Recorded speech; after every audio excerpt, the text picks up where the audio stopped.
Vamos a seguir con Juan Carlos Arias. El título de la charla, de verdad, no se trata de decir que era como una generalidad. Es anotaciones sobre la escritura del arte con una comprensión productiva de la relación teoría-práctica. Bueno, no, muchas gracias, es un placer estar acá y verlos todos otra vez después de un tiempo.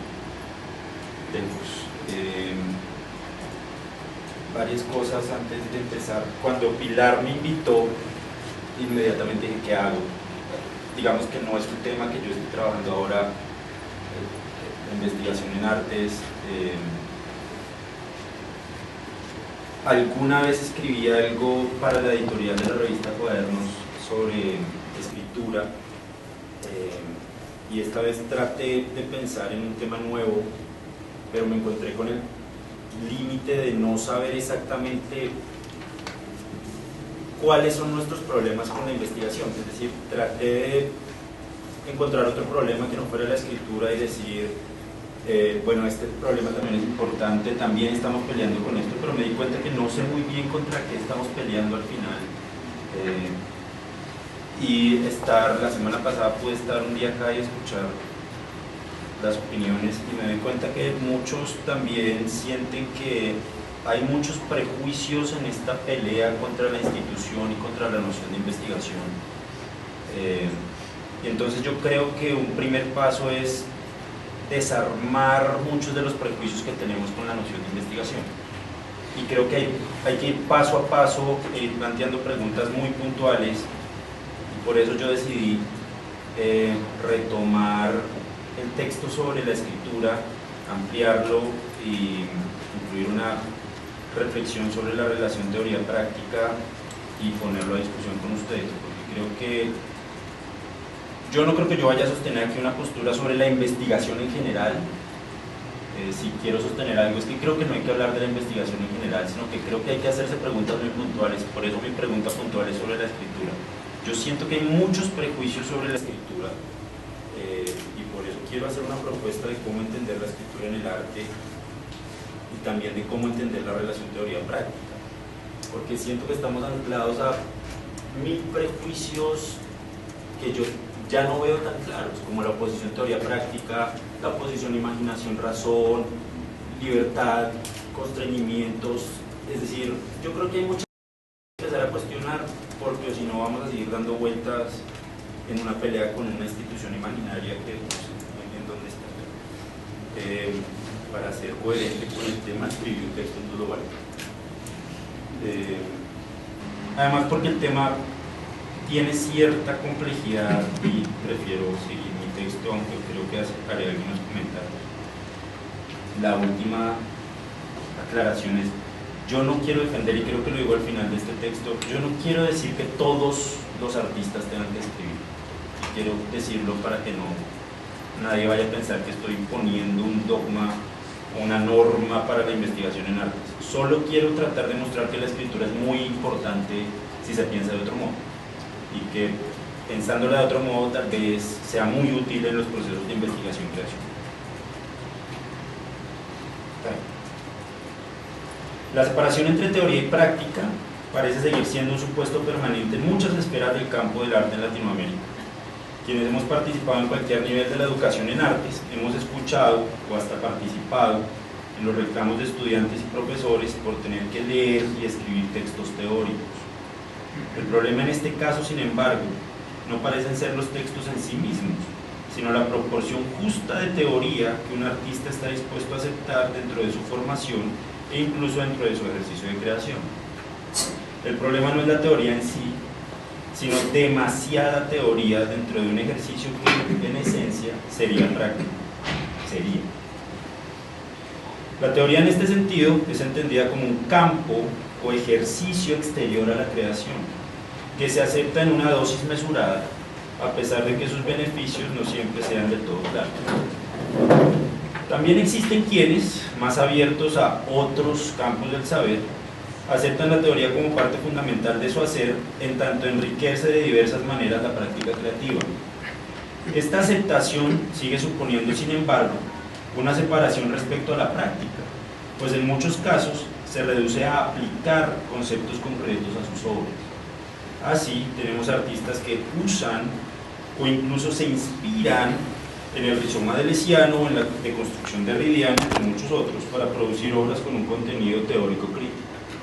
A pesar de las buenas intenciones de este artista teórico, la teoría sigue siendo percibida como lo otro, o en el mejor de los casos, como una parte específica dentro del proceso de creación. La esencia de este proceso, sin embargo, pareciera ser claramente no teórica.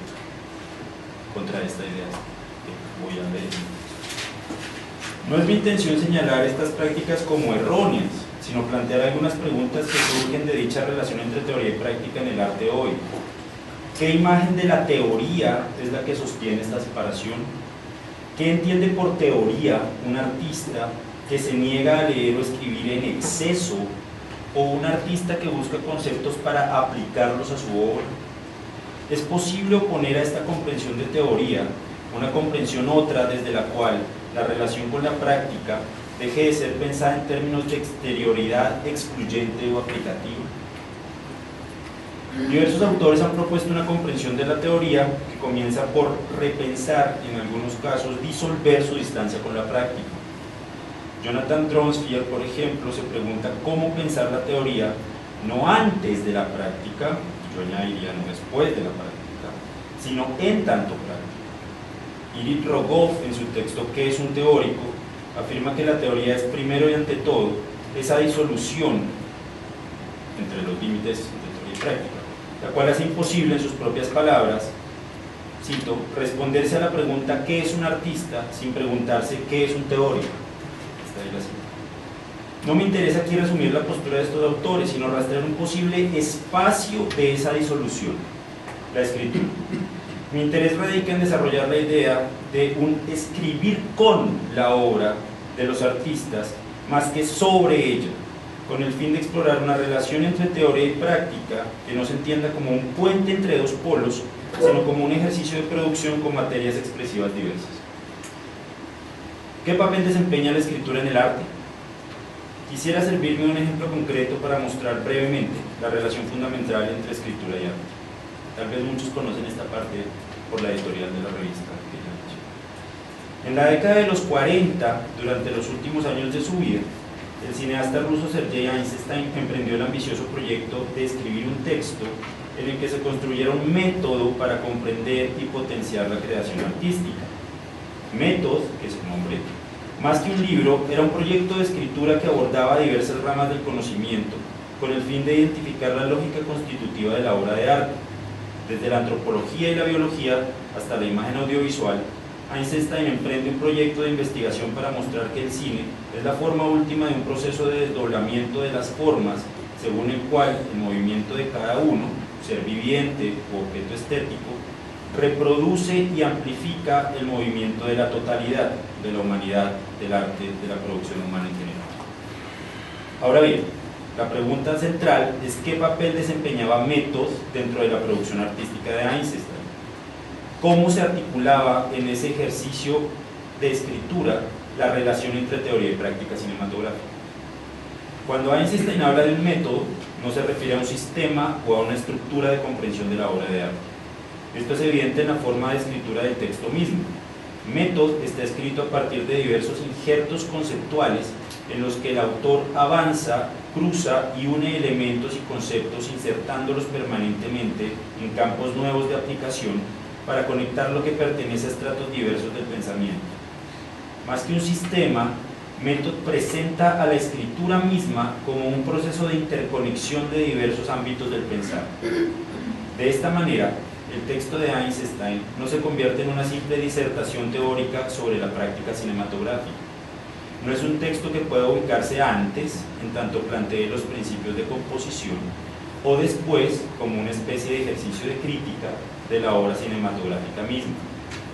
Como sugería Dronsfield, citado al inicio de esta charla, el tiempo de la escritura en su relación con la creación no puede definirse en términos simples de un antes o un después.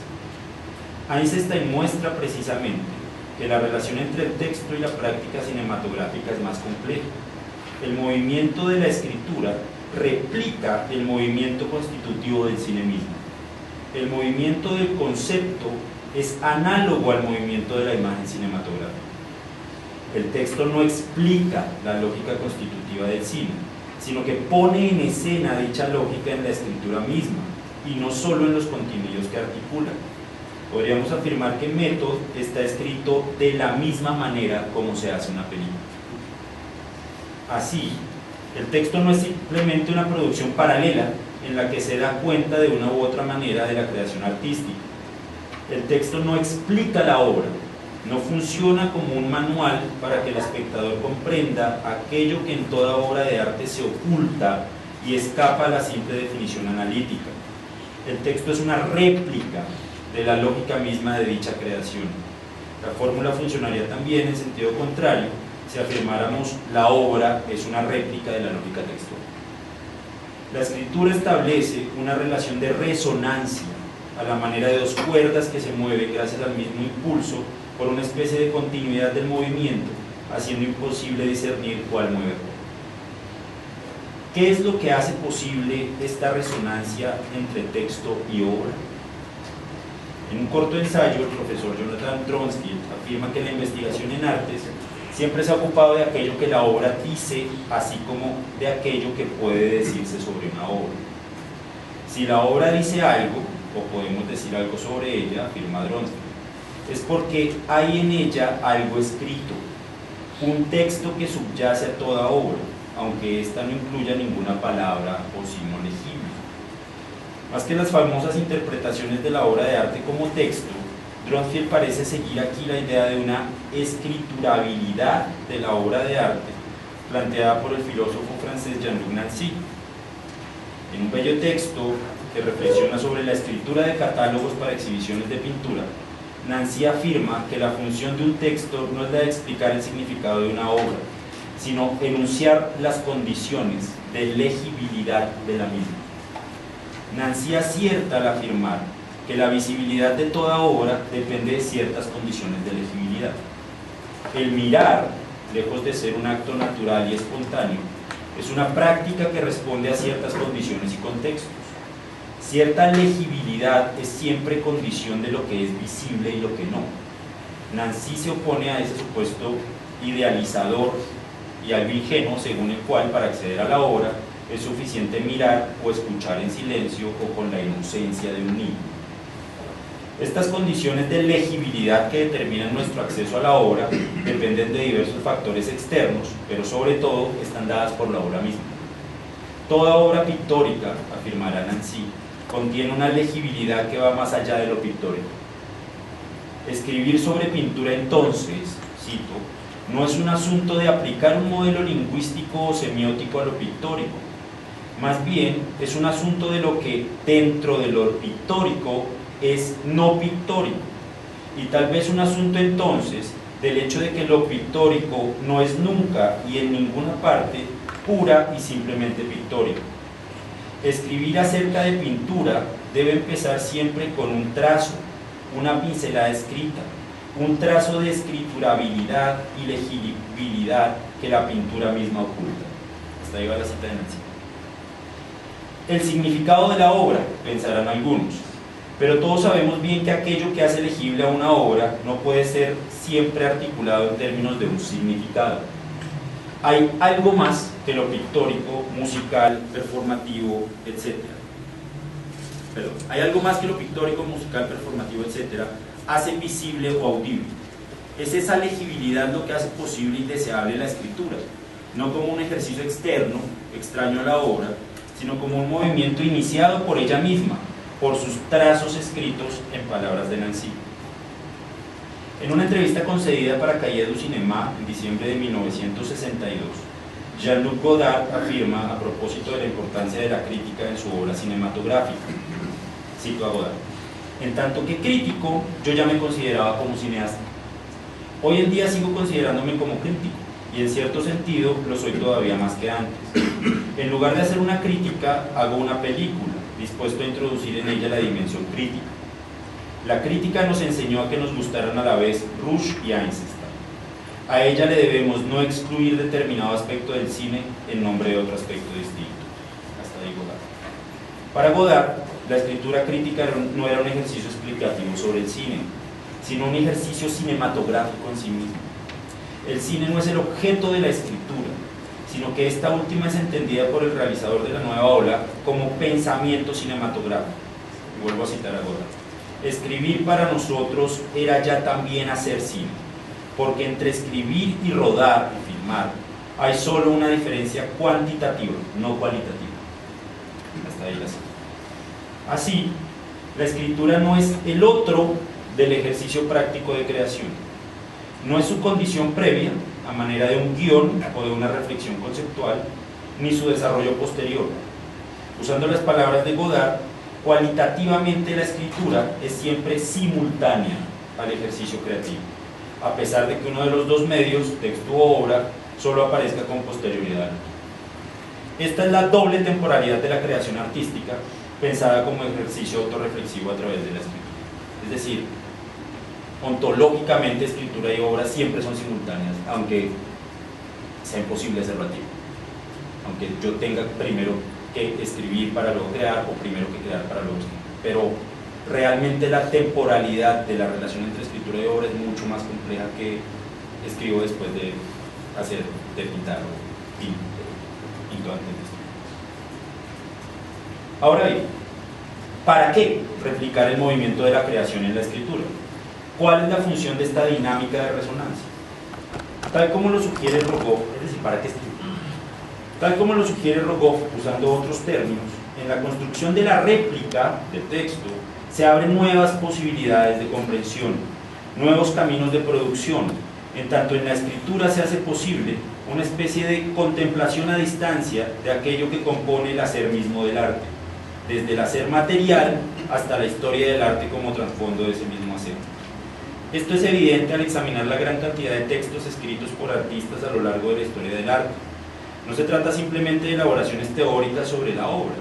Manifiestos, cartas, diarios, notas, cuadernos, ensayos, tratados, etc., no pueden reducirse a ser teorías sobre la práctica artística.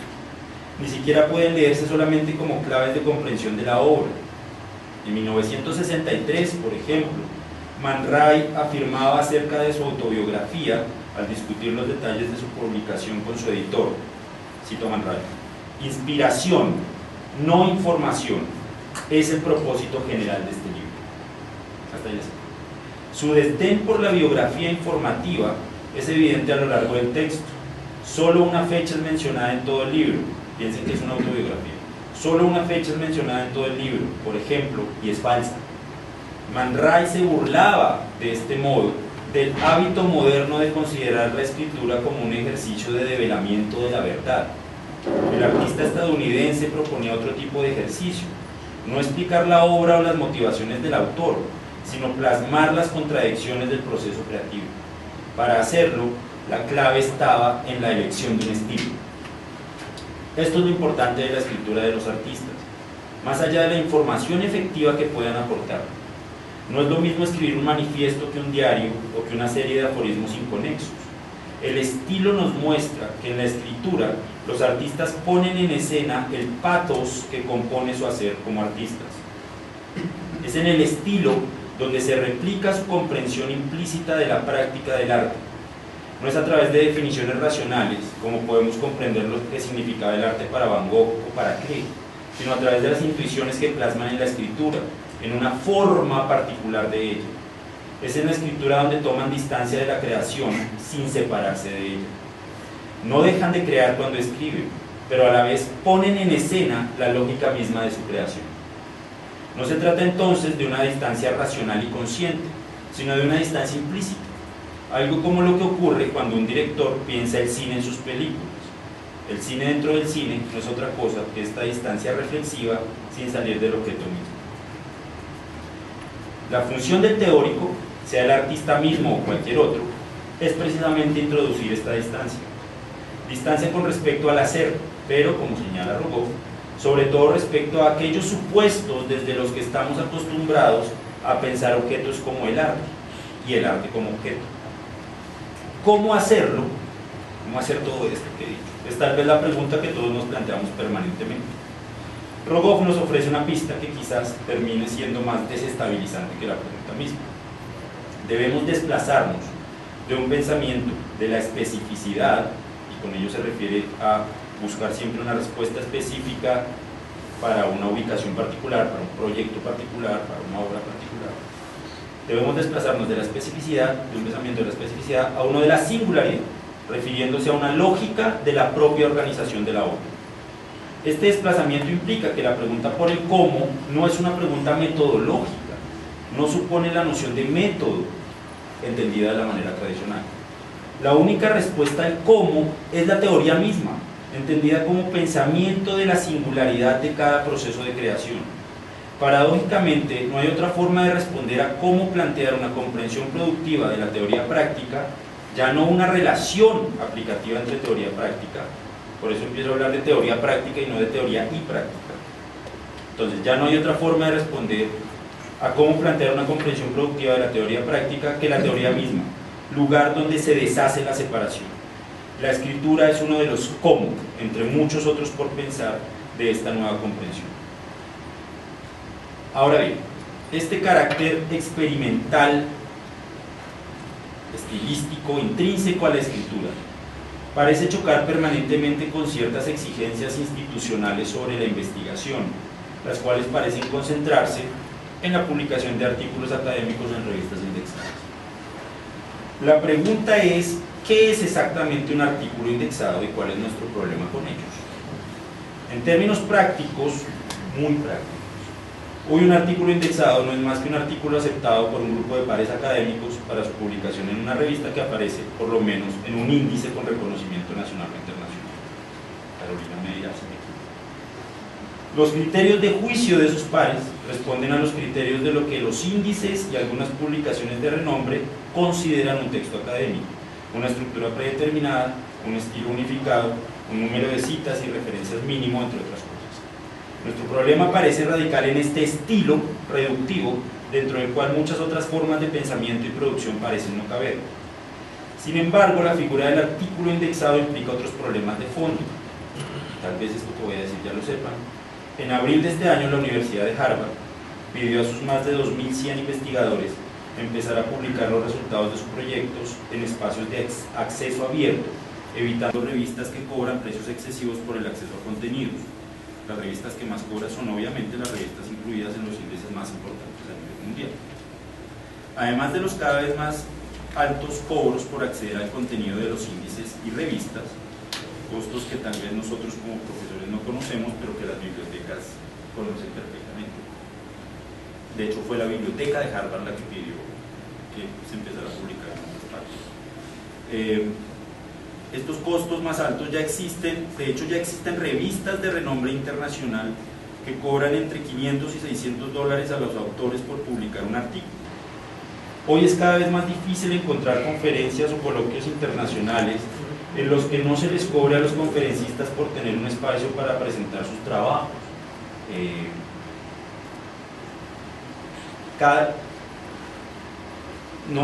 No puedo hablar de todos los contextos, pero sé que en el contexto norteamericano es muy raro encontrar eventos de talla internacional en los que la persona que habla no tenga que pagar para acceder al espacio de hacer esto que yo estoy haciendo acá.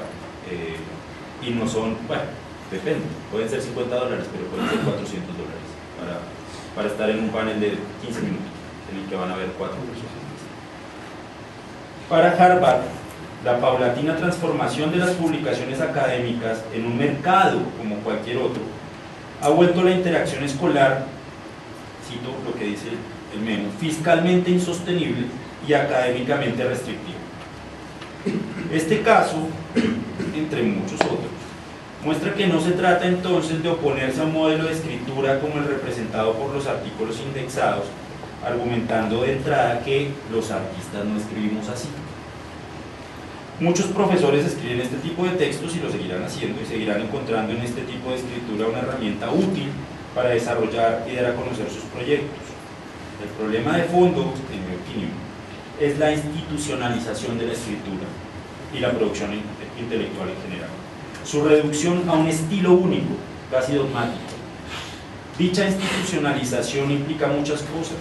sobre todo la ya mencionada mercantilización del saber a través de los nuevos circuitos en los que los índices académicos y por lo tanto las revistas han entrado a competir. Creo que oponerse a la reducción de la producción investigativa a ciertos espacios y por lo tanto a ciertos modos de la escritura no es solo un asunto de la supuesta incompatibilidad entre los artículos académicos tradicionales y la creatividad sin restricciones de los artistas. Se trata más bien de una postura ética que como comunidad académica deberíamos asumir. Más que un método o un manual de investigación, considero que de estos espacios debe surgir una postura ética frente a la investigación. Creo firmemente que esta es la tarea crítica propia del arte, su carácter antiinstitucional. No porque se oponga a X o Y instituciones, y esto lo digo, lo quiero subrayar, porque a veces la pelea se reduce a la pelea con la obra o a la pelea con ciencias, como si eso fuera el problema, y pensamos que ser incluidos en conciencias es suficiente. Pero creo que hay que pensar la pelea que da el arte en otros términos y no con nombres de instituciones.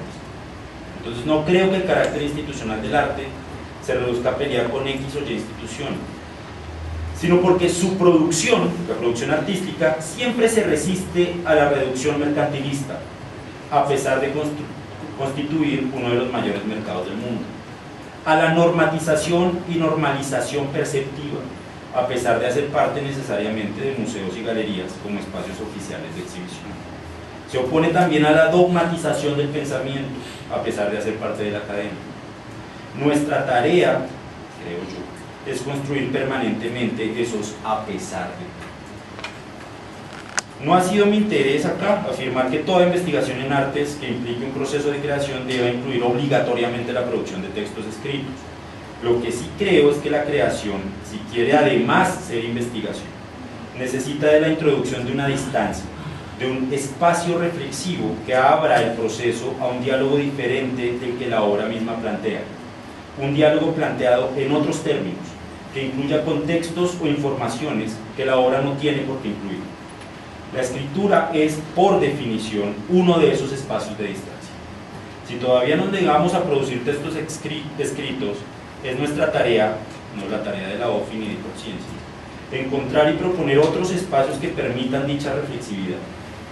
Buscar y sobre todo abrir otros espacios de diálogo y divulgación con la misma rigurosidad de los que existen actualmente, pero con una flexibilidad tal que el carácter experimental de la escritura en el arte sea defendido. ¿Cómo garantizar dicha rigurosidad?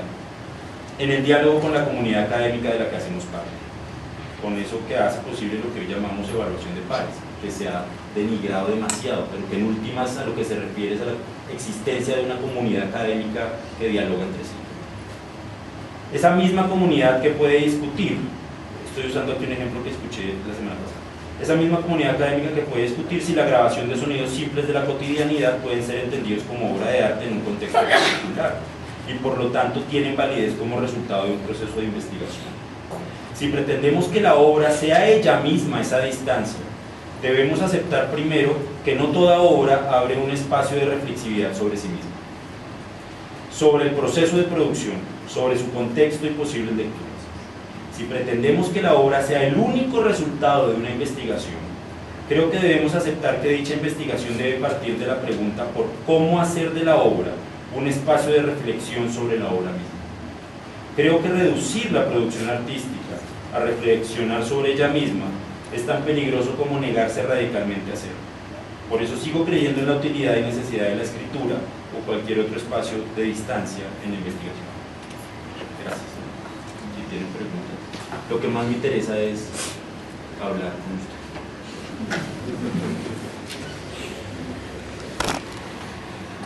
Juan. Carlos, yo creo que tú dices cómo hacer que la obra un espacio de reflexión de la obra misma. Yo creo que eso es. Una obra de arte expuesta donde esté, incluso en la casa de uno, es un espacio de reflexión. No solamente por su carácter físico, o sea, tamaño, herramientas, sino por lo que tiene. Yo creo que yo conozco colegas, incluso me ha sucedido a mí, que nos leemos un librito y terminamos ilustrando el libro. de Gilles Deleuze, de Derrida, de quien sea, porque somos personas sensibles, y eso no quiere decir que seamos más débiles que nadie, porque son ideas fuertes. Ahora, ¿hasta qué punto esas ideas se digieren completamente y se pueden llevar a cabo, como muchos teóricos hacen, que lo que hace es teorizar sobre la misma teoría? Y yo creo que el arte como tal no es claro. Cuando tú decías, lo que escribí, la idea que se me ocurrió fue: el arte por sí es una angustia y no está dado. Por lo tanto, todo texto que se escriba sobre una obra de arte es, como decía ahorita Javier, toda obra de arte es una débil noción de algo. Todo texto que se escriba en una obra de arte es una débil noción de una débil noción de algo.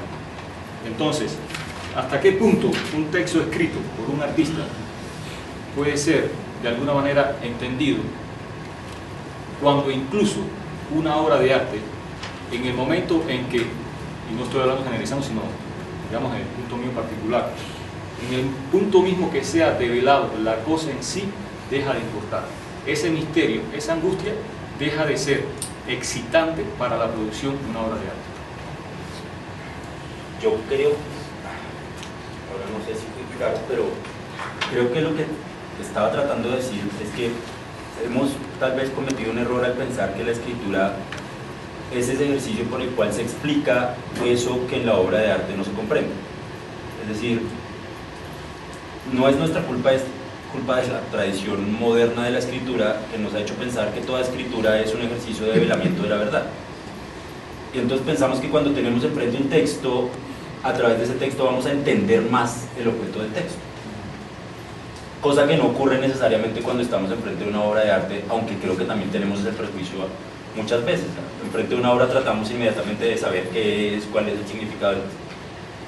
Yo creo que el ejercicio que hay que hacer es precisamente despojarse de ese prejuicio sobre la escritura. Es decir, yo creo que la escritura no se reduce a ese ejercicio de develamiento de la verdad.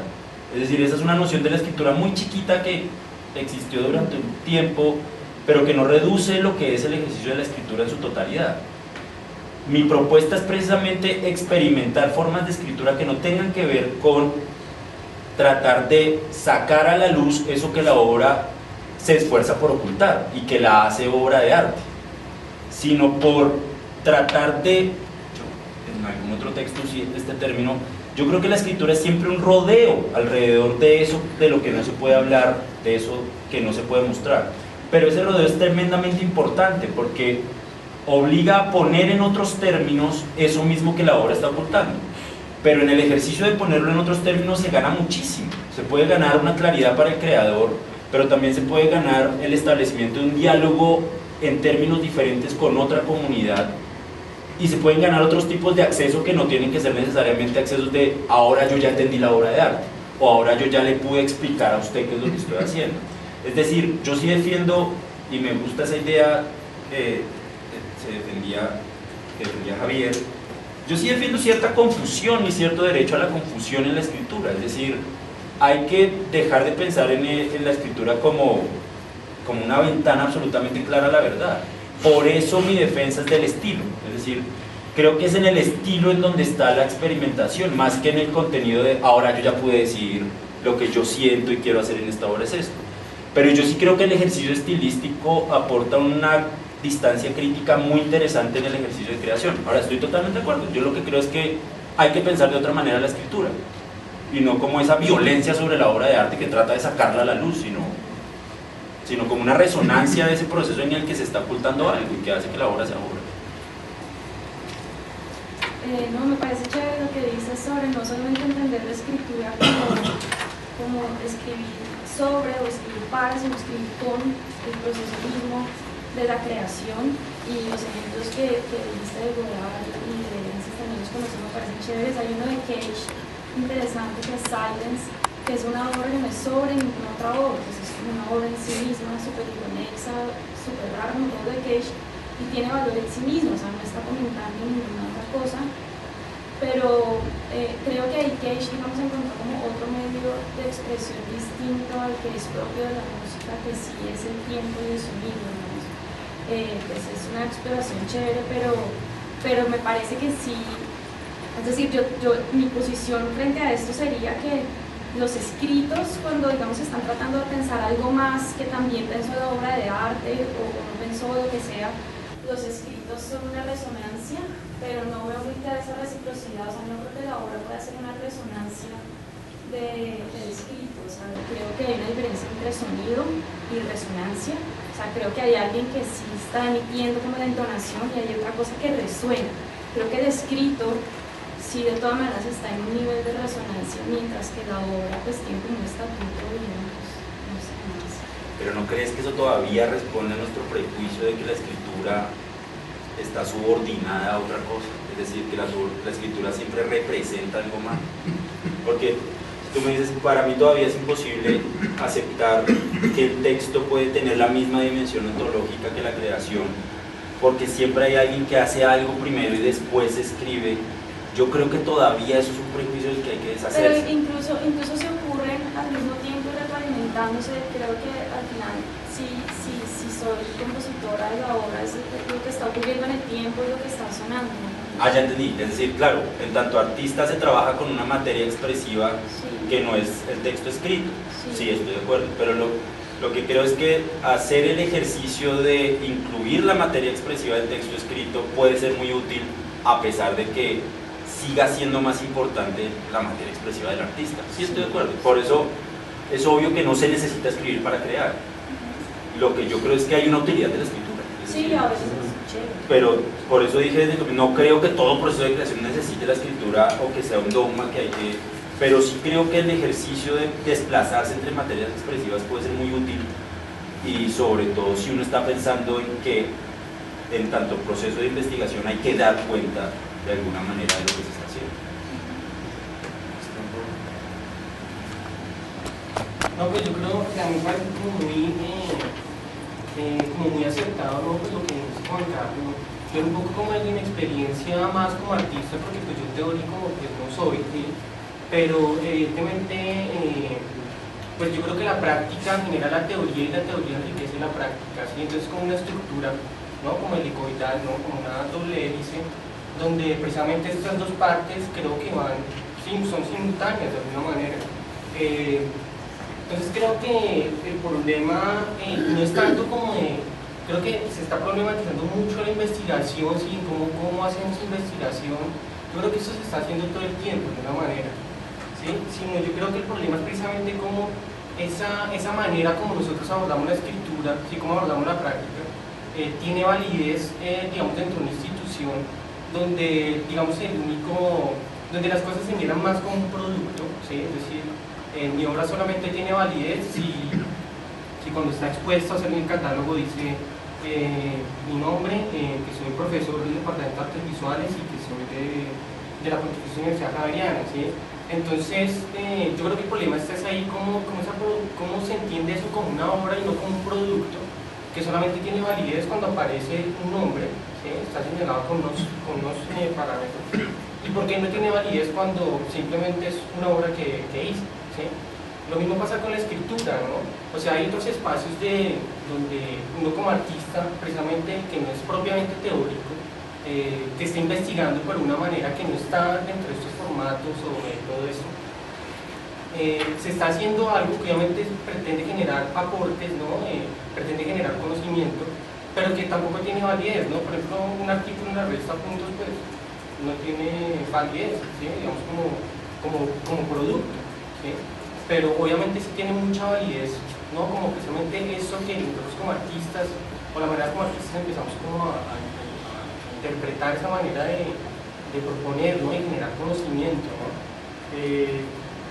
Yo creo que el problema es sobre todo eso, ¿sí? Yo no creo que sea el problema de cómo escribimos y de cómo hacemos, sino como se ha planteado, ¿no? Cómo pueden haber o existir otros espacios donde esa manera como nosotros pensamos y producimos, pues tenga esa validez. poco es la pregunta que surgió, ¿no? ¿Para qué investigamos? ¿No? ¿Para quién estamos investigando? O sea, ¿cuál es el sentido de proponer proyectos de investigación? ¿Sí?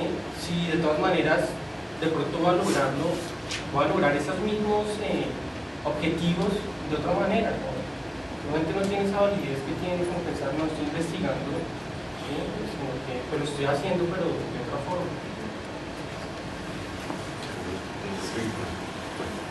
Yo quería que volviéramos un poquito a algo que me resuena bastante, y es esto de la postura ética ante la investigación. Y cómo la investigación es otra de las cosas regidas por el discurso economicista y mercantilista, y cómo, por ejemplo, quería traer varias cosas a colación de nuestro espacio acá, cosas que dijiste que a mí me parecen súper importantes, y tal vez por eso es que esta insistencia en coordinar este tipo de espacios se llama la insistencia en que este tipo de espacio tenga una continuidad para que lo que declaremos sea esta postura ética ante, no tanto cuanto nos afecta que nuestro trabajo no sea catalogado, validado, o que no forme parte de las grandes ligas de, mejor dicho, la revista indexada del proyecto artístico, ¿no?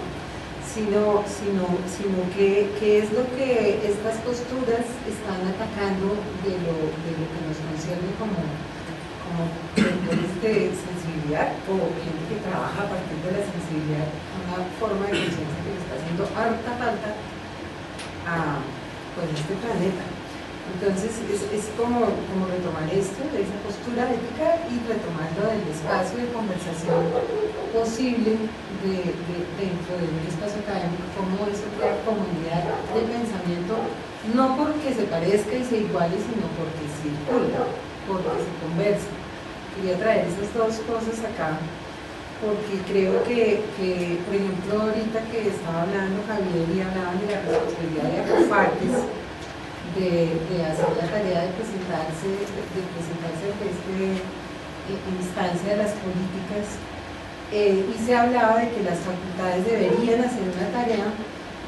Yo quería contar que para crear este espacio hicimos una recogida de una cantidad de documentos de encuentros a nivel nacional de universidades, incluida Acofartes,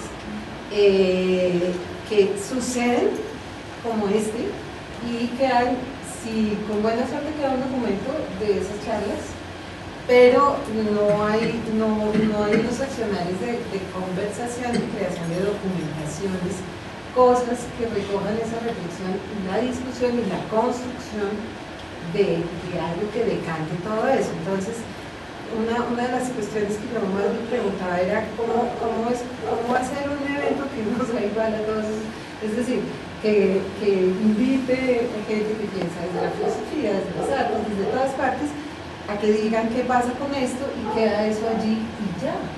Y los profesores seguimos, los que van a estos eventos, etcétera, los que no. Es decir, hay un lugar que se llama como construcción de cultura académica, que es endogámico en el sentido de que se hace dentro de los cuerpos académicos particulares, que es un espacio que valdría muchísimo la pena cultivar para salir a hablar a esos otros espacios, no como una comunidad que ha llegado a acuerdos todos completos, sino como una comunidad que ha elaborado el pensamiento alrededor de eso. Quería traer esas tres cosas. Yo quiero decir algo con respecto a esto. Yo estoy totalmente de acuerdo. Yo creo que en el fondo la gran mayoría de los problemas que nos tienen aquí sentados es la relación con la institución, es decir, no solo con esta, sino con la noción general de institución. Y a mí a veces me preocupa que sea la institución la que ponga los términos en los que estamos pensando la investigación en arte.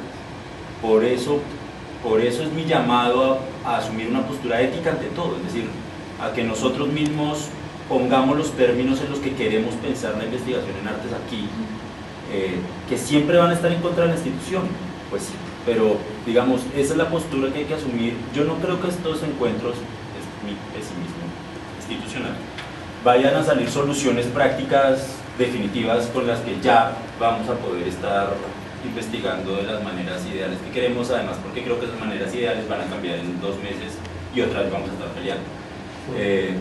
Lo que yo creo que es valioso de estos encuentros, y lo había dicho la semana pasada, es generar ese espacio que se necesita permanentemente, pero sobre todo ir construyendo una postura de la comunidad académica, en este caso en tanto facultad, es decir,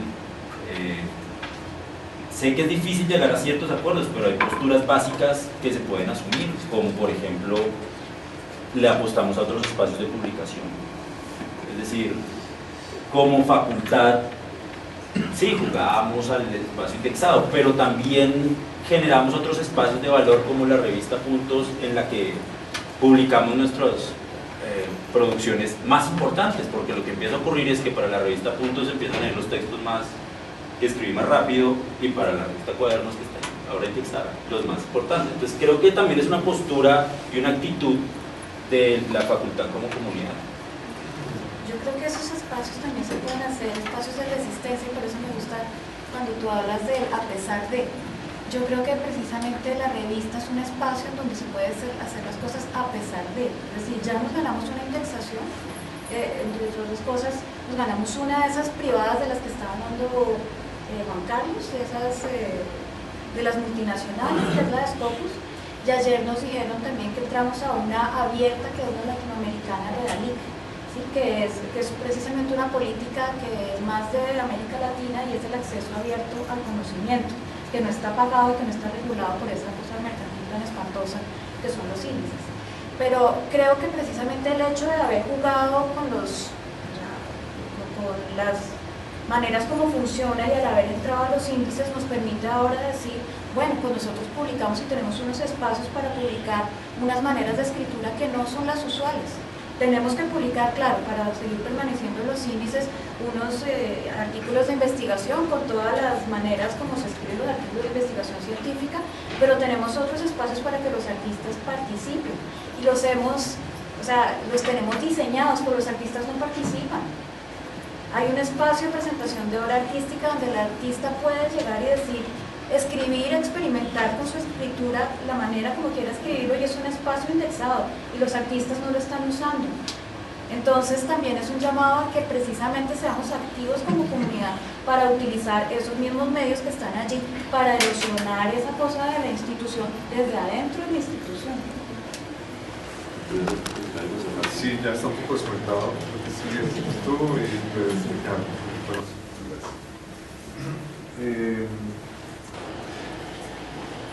El asunto es que lo que a mí me parece que permite que funcionemos, es decir, acotar límites, poner referencias, levantar muros,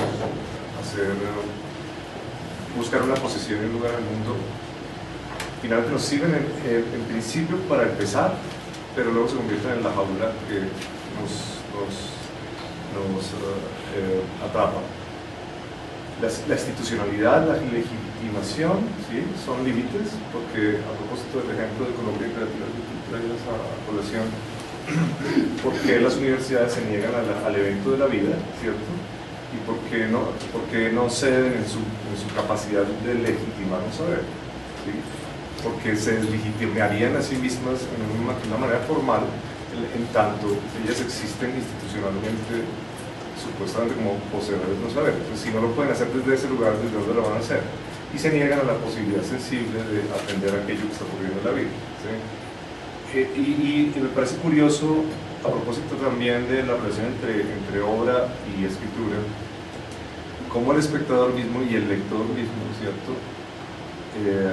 No ven en su propia percepción, en su propia lectura y en la manera en que asisten al evento o espectáculo, una forma de obrar también. Es decir, hay obrar, me parece, en la escritura, y hay obrar en la obra misma. Yo no separo nunca mi posición de espectador como obrador del autor mismo de la obra. Yo mismo estoy produciendo contenidos en la medida en que estoy interactuando con lo que veo. Y en ese sentido la escritura no debe ser un lugar instrumental, ¿cierto?, jerarquizado para aclarar cosas, que es lo que hemos aprendido desde chiquitos, ¿sí? Porque entonces la historia de Colombia está escrita en el texto, ¿sí? Y es allí donde yo soy capaz de representar aquello que ocurrió en el pasado para poder dar cuenta de mi nacionalidad y patriotismo. Eso es mentira, ¿sí? hay una escritura y hay obviamente toda una intencionalidad inclusive ideológica de inserción de contenidos, pero cómo obrar también en el espacio de la escritura con toda la legitimidad de estar en el mundo. Nuevamente, que el límite, ¿cierto?, que la representación, que no se convierta en la cárcel, no se convierta en la jaula. Y en ese sentido también los pares han ocupado ese lugar extraño, digamos externo, donde supuestamente legitiman aquello que yo estoy haciendo, pero también se pueden convertir en los carceleros de aquello que no me permiten pasar. Es nuevamente la fuerza, y por eso también estoy de acuerdo contigo en el sentido de que esto no es una discusión jamás agotada, ¿cierto?, sino que se mantiene con vida en tanto las tensiones de las fuerzas creativas, su inserción en la legitimación de la universidad van a estar en permanente discusión, porque no es sencillo, porque precisamente, digamos, de este mundo caótico que describía Javier, en el sentido de que pescamos de aquello que no tiene forma, ¿cierto?, o que se configura de maneras absolutamente inusuales y singulares, van siempre por ponerle retos a las instancias de legitimación y que son en general, digamos, lo que hoy es límite para entender mi posición, mañana es cárcel para entender mi nueva situación, ¿sí? Entonces esa es una fuerza de regulación, digamos, que va a existir siempre. Y existe también al interior de los individuos, ¿sí? ¿Cuándo soy yo artista? ¿Cuándo soy lector? ¿Cuándo soy marido? ¿Sí? ¿Cuándo soy padre? ¿Cuándo soy profesor? Son capas que coexisten en un espacio y tiempo simultáneo, ¿sí?, y en el que uno va modulando, y por eso el con me parece una situación interesante, ¿sí? No es desde, porque estoy allí, o en, sino que el con plantearía esa, digamos, intensidad espacio-temporal activa, ¿cierto?, donde uno puede modular sin dejar de ser una cosa para pasar al compartimiento de la siguiente.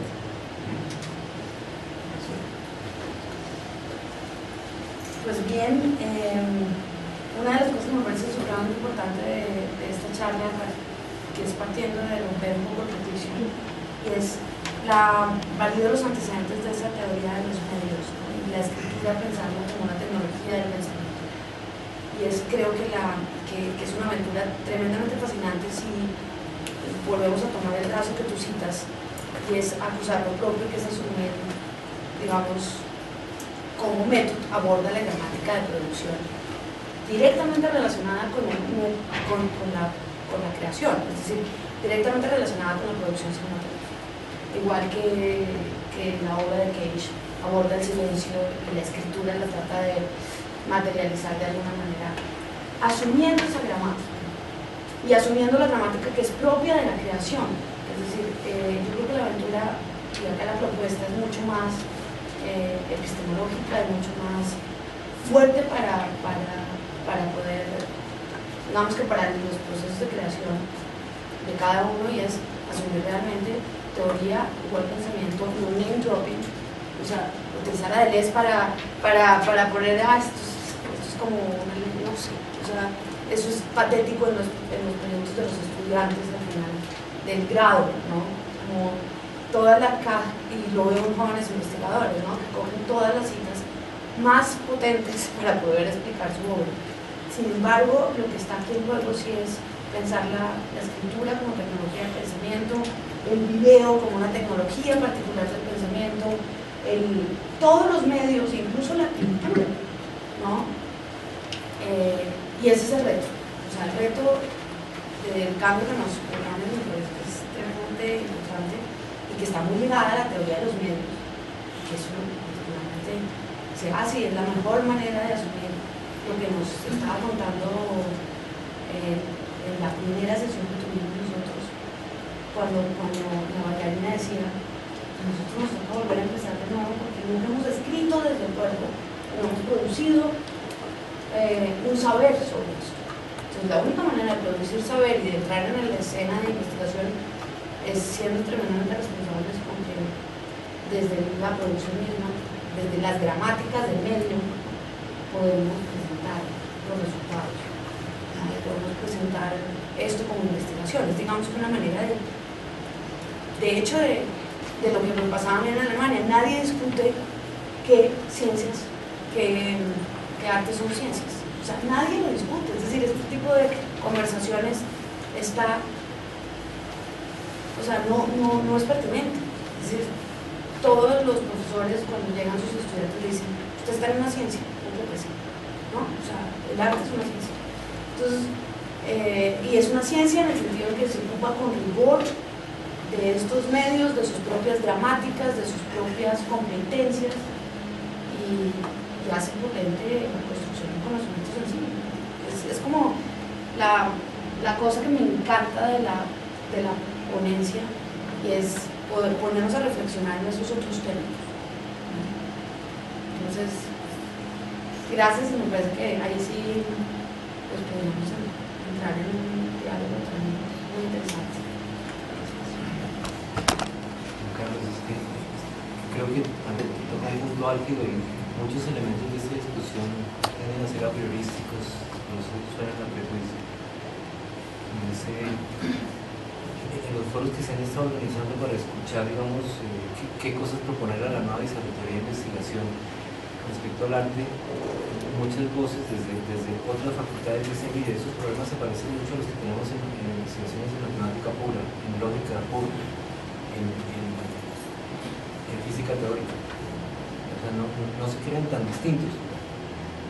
Y de hecho el otro decía, hagamos una cosa, si estos problemas de realización de proyectos son tan graves, hagamos una estadística que nos diga cuántos proyectos han intentado pasar y han sido rechazados. Con esa estadística, entonces, pasemos el problema. ¿Cuántos han sido rechazados? No, es que no los pasan a priori porque no los pasan porque los van a rechazar. No, pues pásenlos. Entonces hagan que lo rechacen, y cuando lo rechacen armen un problema grandísimo. Y entonces hacemos una discusión muy grande cuando lo rechazan. Pero es que no los pasan porque los van a rechazar. Y eso es porque se vuelve apriorística la cosa. Y así el temor a que le digan no, entonces mejor no le digo nada. Y creo que al señalar este punto, y es que digamos que tomamos la escritura como secuela, pero también como síntoma. Dejémosla ser síntoma y dejémosla ser otro hacer que se piensa.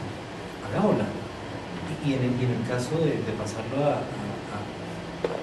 la educación, a cómo estamos también siendo profesores de la escritura, yo siento que hay un punto importante también, y es que, pues, si el estudiante no puede escribir bien, pues cuidado de que escriba mal. La mala escritura es un buen síntoma. La mala escritura le deja a uno ver muchas cosas, y tal vez la mala escritura es un mejor síntoma que la buena escritura, y es una mejor secuela. Pero entonces dejamos que existan los síntomas. Pase el proyecto, y cuando se lo rechacen, pase el artículo a la revista indexada, y cuando se lo rechacen, entonces peleemos. Pero páselo para que se lo rechacen. Sí, yo estoy totalmente de acuerdo, ya te doy eso. Por eso yo subrayaba que al principio, que a mí a veces me preocupa más el conjunto de prejuicios que se revelan en este tipo de espacios que realmente las políticas institucionales que no nos dejan hacer nada, que supuestamente no nos dejan hacer nada. Y yo creo que el primer paso sí es, yo sé que ahora que yo estoy viendo prejuicios todos pensando acá, no, pero yo no tengo ninguno. Pero nos llegan textos a cuadernos que no tengan otra forma de escritura, pero no se pasan los proyectos. Es decir, todavía hay un fantasma con el que uno está peleando, pero el fantasma yo no sé muy bien dónde está. Y sí creo que la única manera es escribir, pasar los textos, pasar otro tipo de estilos a la revista. Yo creo que hay espacios y todavía nos estamos quejando de que no hay espacio. Ahora, sí hay muchas cosas que todavía hay que cambiar, pero yo creo que solo se cambian haciéndolo y no... Como varios puntos, si lo voy a decir. Primero, me gustaron muchísimo los ejemplos que diste, me gustó muchísimo una de las citas que hiciste en Einstein. Digamos que parte del problema que yo creo que nos reúne aquí tiene que ver con varios de esos lugares que tú citaste, también con Yerbuka, sí, muy bonitos. Y pues quería partir tal vez de discutirte una afirmación que hiciste al final. Yo creo que nosotros nos reúne estar discutiendo Conciencias, con la OFI, pero yo creo que también de una manera muy importante nos reúne estar discutiendo al interno mismo de la facultad. Yo creo que yo no puedo venir a todas las sesiones, pero las diferentes instancias, digamos, académicas discutimos lo que emerge, y no solamente en esta facultad, es una muy estructural tensión entre cómo se entiende el arte, cómo se entiende la práctica artística, y de nuevo esas dicotomías todo el tiempo están emergiendo. Entonces digamos que esa discusión para nada solamente es con la OFI y con Conciencias. La primera y primordial es con nosotros mismos en el seno, de hecho con el diseño mismo y con el mismo diseño, por ejemplo, de cada uno de los contenidos de las materias. Entonces eso quisiera, digamos, señalarlo porque me parece fundamental. Digamos, en ese sentido, a mí me parece, yo quisiera como recordar o recoger otra vez esa idea, y es el sujeto creativo, sea el que sea, es un sujeto también lingüístico, indisolublemente. Es decir, me parece que hay una idea naturalizada, vieja y peligrosísima, que funciona y uno la ve practicar y decir, digamos, con los propios artistas y creadores, en el sentido de que la práctica lingüística y la práctica escritural, oral, textual, las diferentes posibilidades lingüísticas no son el lugar del creador. Digamos, esa terrible decisión que desempodera de la palabra al creador, me parece que es eficiente, funciona muy bien precisamente para sentir que solamente hay un rango, hay un lugar, hay un espacio y hay una multiplicidad, porque no solamente es la escritura, aquí estamos enfatizando mucho la escritura, pero hay una cantidad de rangos diversos que son el espacio legítimo de la práctica creativa. Me parece que es posible que eso salga mañana, me parece que es fundamental, y me parece que es una manera muy interesante de mantener al artista en un silenciamiento que políticamente es oportunísimo. Segundo, que lo que yo quiero decir es lo siguiente. A mí me parece que la frase última que tú dijiste, yo la quiero recoger, Pilar también la recogió. A mí me parece que es una necesidad ética, pero además una necesidad política, hacer el cuestionamiento a los formatos, digamos, la posición de Eulalia y la mía, que fue discutida además con el Consejo, y fue una discusión muy interesante. Nosotros vamos a participar siguiendo juiciosamente, dócilmente, el formatito con las palabras que Javier mencionaba, como la palabra resultado o la palabra impacto, que son horribles, pero hicimos el ejercicio absolutamente dócil, ¿cierto?, de llevar a cabo eso. Lo vamos a presentar, pero al lado vamos a decir esto nos parece que no funciona, esto otro no. Y digamos que yo sí creo, de la mano de Carlos Meire y de Ricardo Toledo, por ejemplo, que son los intermediarios entre nosotros y la OFI, lo que yo intuyo es que la OFI está absolutamente dispuesta a entender, a escuchar y a modificar eso, pero de nuevo eso tiene que ser desde una gesticulación, desde una apropiación, desde una muy práctica procedimiento de contestación, no es pasivo. Y en esa medida yo sí creo, recogiendo algo que dice Pili, yo sí creo, Pili, que de esos diferentes debates, digamos, que se han estado haciendo en las diferentes universidades, sí han emergido modificaciones. De pronto son de a poquito, pero creo que la masa consciente es una cosa muy... está bien, pero digamos, el solo hecho de que haya modificaciones internas y haya escuchas de una manera distinta, por ejemplo, en la Nacional o en la Tadeo, a mí me parece que ellos ya, digamos, han ido abonando un terreno a la manera como se esté dialogando, y eso es de a poquito. Creo que lo primero que nosotros tenemos que atacar lo mismo es como la OFI, como la misma facultad, no solamente la universidad, nosotros mismos, cómo entendemos esos procesos escritura no divorciados de la obra o de la operación artística, es allí en el seno, es adentro, porque es que el problema de nuevo es que es estructural, no es de una afuera.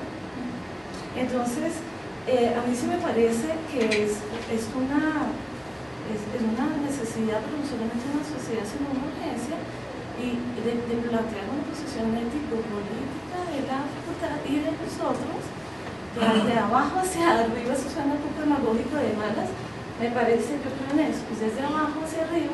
Sí creo que hay unos oídos dispuestos, creo que Conciencias también está dispuesto. Una cosa muy puntual con lo que ustedes están encontrando en la presentación de ese proyecto, y es algo en lo que el comité de ética no participó ni nada, fue un poco toda la discusión que se dio cuando hicimos el taller con Luis Carlos Sotelo y que estuvieron miembros de escénicas y de música, y que además estuvo todo el tiempo una persona de la Vicerrectoría Académica. Esa persona manifestó claramente que la presentación de los proyectos de creación, la convocatoria, ella estaba digamos, voceando la preocupación de la Vicerrectoría Académica por esos proyectos que se abrieron hace ya más de un año y que no han tenido una recepción por nuestra parte.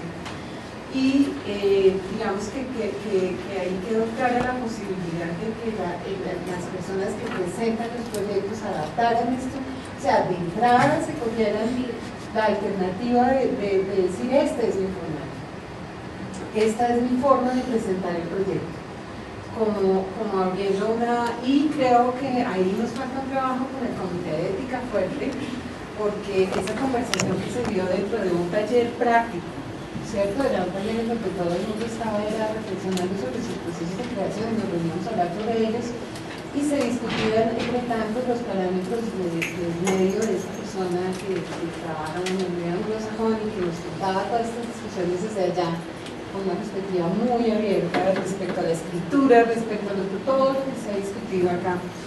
Y esta persona, miembro de la Vicerrectoría,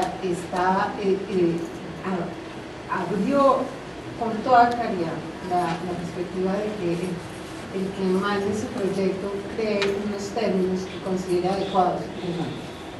Detrás de eso hay una discusión que es absolutamente interna de la facultad, y es que entonces el comité, que aquí ya se ha mencionado creo que unas 2 veces, que nosotros mismos como evaluadores aquí adentro podemos llegar a hacer, o sea, antes de que la Vicerrectoría que la OFI o que Conciencias, que alguien nos desvirtúe nuestros proyectos, hay un problema aquí interno de discutir los términos de evaluación de esos proyectos y de si no tiene el ítem de los impactos, entonces no pasa, ¿cierto? O sea, hay un asunto allí que es importante agarrar de frente, y que yo creo que en la presentación de proyectos en los términos que uno considera adecuados está parte de la tarea importante.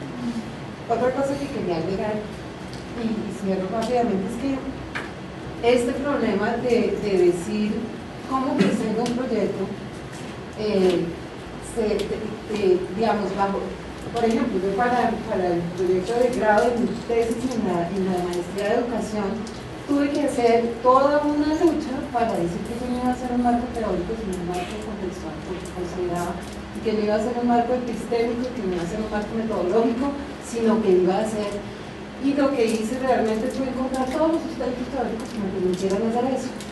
Lo cual quiere decir que otra vez regresando en términos de acción, es que estos proyectos sí se pasen y que cada uno haga una regulación un poco de lo que considera importante, de manera que al existir, como tú lo decías tan claramente, al existir estas cosas que se escriben de esta forma y que se mandan de esta forma, empieza a haber pues una discusión que deja de ser abstracta y se pone concreta. O sea, decir que no nos interesan esos marcos es una cosa que nunca nos conduce a ninguna parte. Decir, yo pienso que un marco como este puede ser para mi proyecto, cuando estábamos hablando de que hay unas similaridades y unas cosas. Entonces, ahora que están ustedes en esa coyuntura, pues me quiero decir todo esto.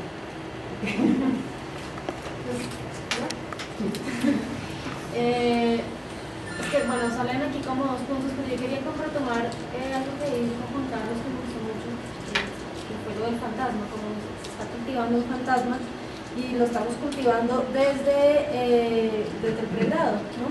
Con esta separación tan marcada de práctica y teoría, ¿no? Entonces, la práctica ilustra la teoría y la teoría alimenta la práctica. Esa división hay que buscar las maneras de romperlo, pero desde los estudiantes, ¿no? Yo pues siempre en los talleres que dicto siempre intento que por lo menos escriban una hoja y que sean capaces de decir qué están haciendo. Y hay chicos que no pueden, ¿no? Porque eso no es teoría, eso es decir realmente lo que le está pasando. Y como están con esa separación tan marcada de la teoría por acá y la práctica por acá, y ahorita tenemos que hacer teoría porque tenemos que hacer investigación.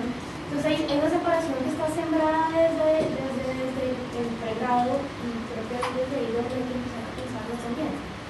Y también estoy muy de acuerdo, por supuesto que no es, la escritura no es una cosa que ahorita nos toca hacer, sino que es algo, como dice Ana María, escritura, oralidad, lo que sea, pensamiento de muchas maneras. También hay que quitarle como ese cinturón de fuerza a la escritura. Digamos, en nuestro proyecto el trabajo proponemos una obra textual, ¿no? Y lo definimos con las mismas categorías que definimos práctica artística.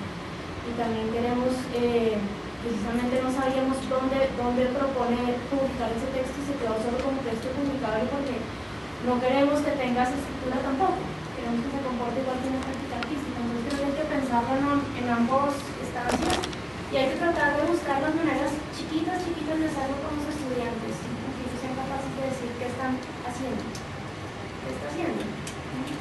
Porque uno sí piensa, a mí, digamos, en mis procesos creativos, a mí lo que me pasa con la escritura o con lo que leo o con lo que hablo, una vez aparecen las palabras, puedo volver a hacer, pero es al tiempo, nunca está separado.